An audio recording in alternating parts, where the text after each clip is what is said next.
Bismillahirrahmanirrahim. Assalamualaikum warahmatullahi wabarakatuh. Perkenalkan, nama saya Muhammad Maharani Khaidir, BP 1911111035 dari kelas Etika Profesi Keteknikan A, akan menjelaskan sedikit tentang PPT yang saya buat yang berjudul tentang organisasi profesi dan kode etik profesi.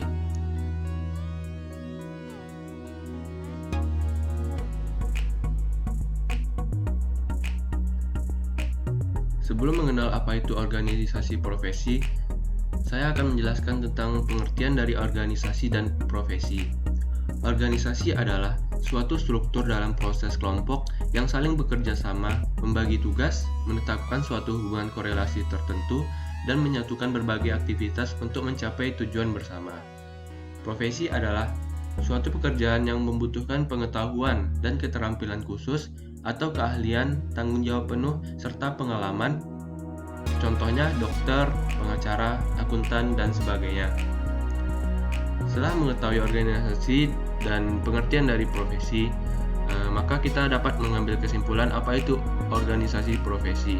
Organisasi profesi adalah organisasi para praktisi yang menetapkan diri mereka sebagai profesi dan bergabung bersama untuk melaksanakan fungsi-fungsi sosial yang tidak dapat dilakukan secara individu. Syarat untuk organisasi profesi adalah yang pertama, memiliki tujuan bersama yang jelas. Kedua, setiap individu memiliki kredibilitas, profesionalisme, kualitas jasa, dan kepercayaan. Yang ketiga, dapat menetapkan serta merumuskan standar pelayanan profesi, standar pendidikan, dan pelayanan profesi, serta menetapkan kebijakan profesi. Tujuan organisasi profesi adalah yang pertama, meningkatkan dan mengembangkan karir anggota. Yang kedua, kemampuan anggota. Yang ketiga, kewenangan profesional anggota. Yang keempat, martabat anggota dan kesejahteraan lahir batin anggotanya. Landasan hukum dari organisasi profesi adalah yang pertama, Peraturan Menteri Luar Negeri Republik Indonesia Nomor 7 Tahun 2018 tentang pembentukan organisasi profesi jabatan fungsional. Yang kedua, Undang-Undang Republik Indonesia Nomor 11 Tahun 2014 tentang keinsinyuran.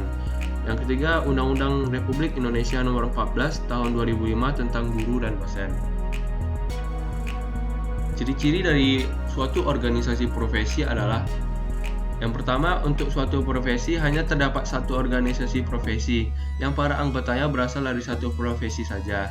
Dalam artinya, telah menyelesaikan pendidikan dengan dasar ilmu yang sama. Yang kedua, misi utama dari organisasi profesi adalah untuk merumuskan kode etik dan kompetensi profesi serta memperjuangkan otonomi profesi. Yang ketiga, kegiatan pokoknya adalah menetapkan serta merumuskan standar pelayanan profesi, standar pendidikan, dan pelatihan profesi serta menetapkan kebijakan profesi. Manfaat jika ada organisasi profesi adalah yang pertama, mengembangkan dan memajukan profesi. Yang kedua, menertibkan dan memperluas ruang gerak profesi. Ketiga, menghimpun dan menyatukan pendapat anggota profesi. Yang keempat, memberikan kesempatan pada para semua anggota untuk berkarya dan berperan aktif dalam mengembangkan dan memajukan profesi. Fungsi dari organisasi profesi yang pertama adalah mengatur keanggotaan organisasi dalam kebijakan keanggotaan, struktur organisasi, syarat keanggotaan sebuah profesi, serta aturannya. Yang kedua, membantu anggota dalam pembaharuan perkembangan teknologi. Yang ketiga, menentukan standarisasi pelaksanaan sertifikasi profesi bagi anggotanya. Sertifikasi ini adalah suatu tanda bahwa dia adalah seorang profesionalisme. Yang keempat adalah membuat kebijakan etika profesi, dan yang kelima adalah memberi sanksi bagi anggota yang melanggar etika profesi. Sanksi yang diberikan dari organisasi profesi kepada para anggotanya tergantung jenis pelanggaran dan bersifat internal. Di antaranya yang pertama adalah diberi peringatan, yang kedua di blacklist dari buku blacklist, yang ketiga pemberhentian tugas, dan yang paling final adalah dikeluarkan dari suatu organisasi tersebut. Berikut adalah organisasi-organisasi profesi yang ada di Indonesia, terkhusus di bidang keteknikan. Ada yang pertama adalah Badan Kerjasama Teknik Mesin Seluruh Indonesia atau BKSTM. Yang kedua, Badan Kerjasama Penyelenggara Pendidikan Tinggi Teknik Industri Indonesia atau BKSTI.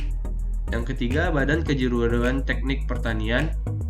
Yang keempat, Indonesian Society of Agricultural Engineering atau ISAE. Yang kelima, Indonesian Association Material and Metallurgy atau IMAMMM. Dan juga ada organisasi profesi di bidang lainnya. Yang pertama adalah Persatuan Guru Republik Indonesia atau PGRI. Yang kedua, Persatuan Insinyur Indonesia atau ISI.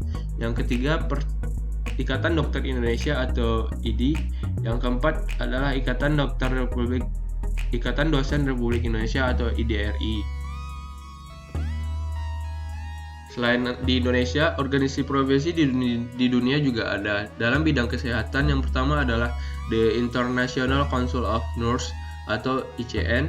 Yang kedua, National League for Nursing atau NLN. Yang ketiga, American Nurse Association atau ANA. Yang keempat, British Nurse Association atau BNA. Dalam bidang IT, yang pertama ada ACM atau Association for Computing Machinery. ACM ini merupakan organisasi serikat ilmiah dan pendidikan komputer. Didirikan pada tahun 1947. Kantor pusatnya berada di New York. Yang kedua adalah IEEE atau Institute of Electrical and Electronic Engineers.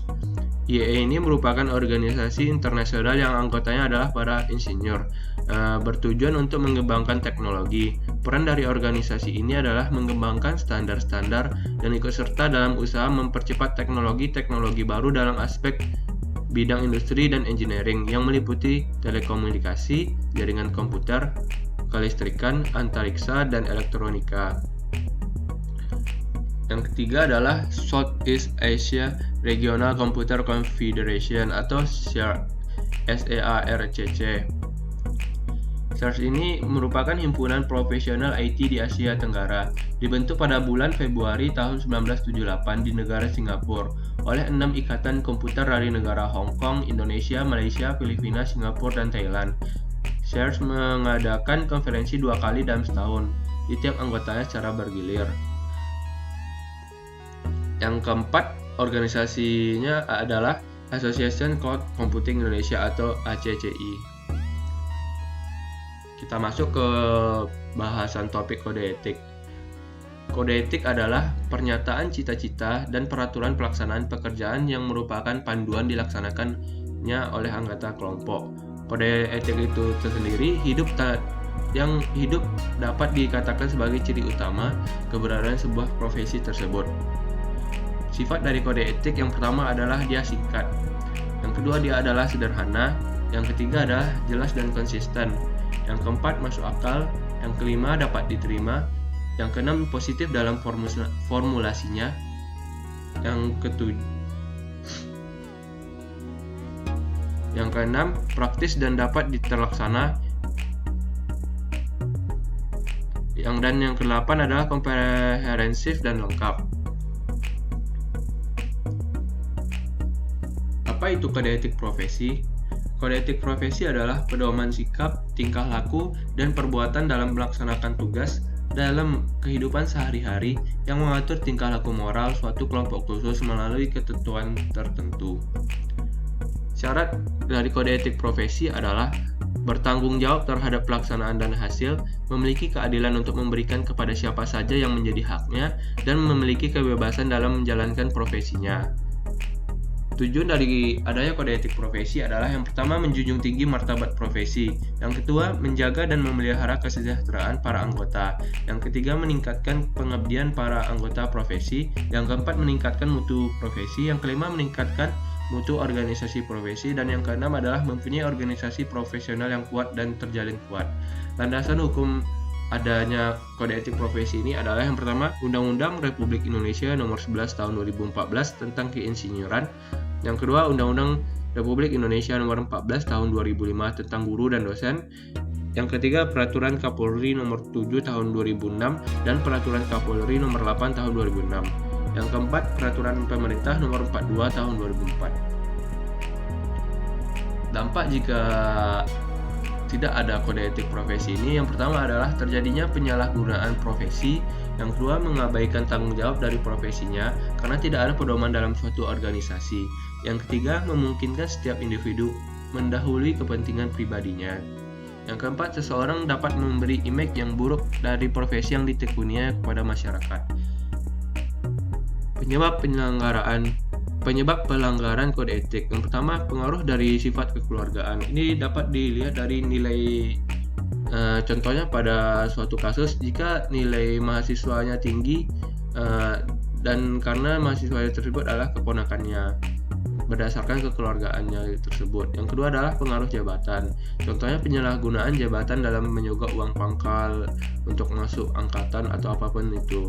Yang ketiga, misi lemahnya penegakan hukum di Indonesia. Yang keempat, tidak berjalannya kontrol dan pengawasan dari masyarakat. Yang kelima, rendahnya pengetahuan masyarakat mengenai substansi kode etik profesi. Yang keenam, belum terbentuknya kultur dan kesadaran dari para pengemban profesi untuk menjaga martabat luhur profesinya. Ini merupakan prospek internal, yaitu kesadaran diri sendiri. Yang ketujuh adalah organisasi profesi tidak dilengkapi dengan sarana dan mekanisme bagi masyarakat untuk menyampaikan keluhannya. Fungsi dari kode etik profesi yang pertama adalah memberikan pedoman bagi setiap anggota profesi tentang prinsip profesionalitas. Yang kedua, sarana kontrol sosial bagi profesi yang bersangkutan. Yang ketiga, mencegah campur tangan pihak di luar organisasi profesi tentang hubungan etika dalam keanggotaan profesi. Sanksi yang diberikan jika melanggar kode etik profesi yang pertama adalah sanksi moral berupa celaan. Yang kedua adalah sanksi hukum. Contoh dari kode etik profesi dari dua aspek, yaitu yang pertama adalah aspek programmer dan yang kedua adalah dari aspek dokter. Kode etik yang diharapkan dari para programmer adalah yang pertama, seorang programmer tidak boleh membuat atau mendistribusikan malware. Yang kedua, seorang programmer tidak boleh menulis kode yang sulit diikuti dengan sengaja. Yang ketiga, seorang programmer tidak boleh menulis dokumentasi yang dengan sengaja untuk membingungkan atau tidak akurat. Yang keempat, seorang programmer tidak boleh menggunakan ulang kode dengan hak cipta kecuali telah membeli atau meminta izin. Yang kedua, dokter. Kewajiban seorang dokter yang pertama memberikan pelayanan medis sesuai dengan standar prosedur operasional serta kebutuhan medis pasien. Yang kedua, memberikan rujukan bagi pasien ke dokter lain yang memiliki keahlian yang lebih baik bila diperlukan jika situasinya mendesak. Yang ketiga, meningkatkan ilmu pengetahuan di bidang ilmu kedokteran. Dan juga ada larangan bagi dokter. Yang pertama, ucapan atau tindakan yang dapat melemahkan daya tahan pasien. Yang kedua, mengumumkan dan melakukan suatu teknik kedokteran yang belum diuji kebenarannya. Yang ketiga, mengambil alih pasien tanpa persetujuan teman sejawat. Yang keempat, melakukan diskriminasi dalam melakukan pelayanan. Dan juga terdapat review jurnal yang saya dapat sumbernya dari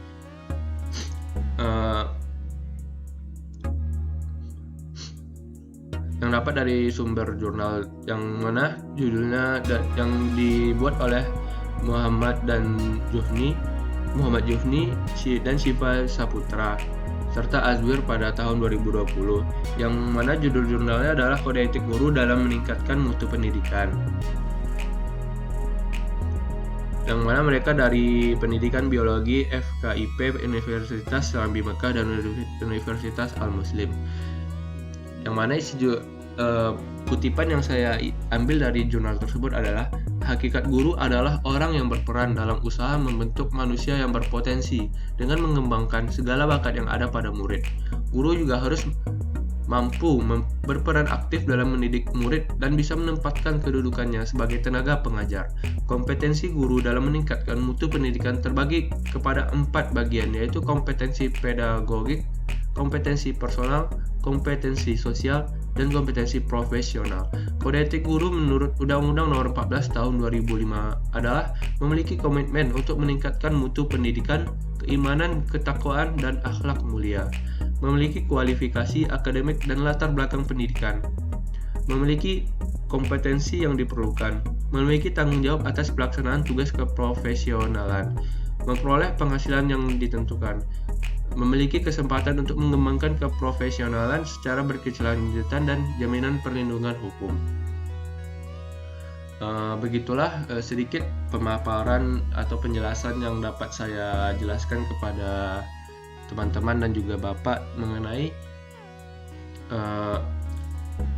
organisasi profesi dan juga kode etik profesi.